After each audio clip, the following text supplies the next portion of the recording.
I love working with organisations that are always looking to the future, and they're trying to work out what it is we can do differently to take what we do to extraordinary. This is the time to be bold, isn't it? What would you do personally in your school if you were bolder, and what would you need to have in place to be able to take that step? If we want to create this really thriving professional learning community where people are committed and collaborating about where we want to go, we have got to up the ability for people to challenge our thinking. Sometimes it's around how do we lead differently, sometimes it's around how do we connect differently, but it's how do we have the conversations that are going to make us move from whatever status quo we want to get out of into something really amazing. How do we be okay with people challenging ideas? How do we be okay with people putting up ideas that sound weird and wacky? Because, hey, that's where innovation often comes from.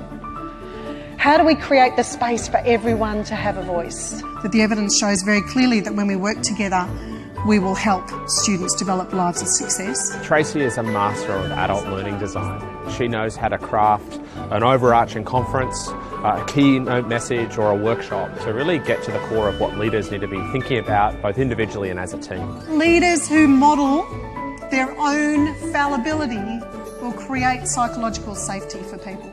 Tracey's really enthusiastic. She's very engaging to listen to. But then you ask them to do anything slightly different, they go, back off.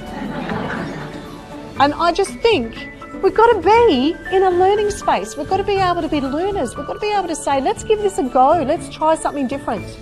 And the thing that models that most is how much of a learner am I as a leader. It's like you're going on a journey. It's like reading a really good book or watching a fantastic movie and coming to that conclusion at the end, and you really have a destination that you know you're heading towards. The thing we're missing from a strategic intelligence is a bit of vision, is a bit of, that's what we're doing, that's how we're doing it.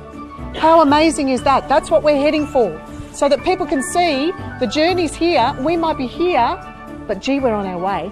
One of the things that's a hallmark of Tracey's keynotes is that she can actually create energy by putting in activities that aren't confronting for people, but actually get them actively engaged. Can I get you please to stand up, and can you go and stand with someone that you have not talked to yet today? It was critical and created a new energy that took people on to the next point and made them more receptive to where they were going. As a keynote speaker, she can drive through what her intention is and communicate that really effectively to an audience, so you can walk away and feel like you've got something practical to take back to your school. We get together every quarter and we have what's called #Failure Friday.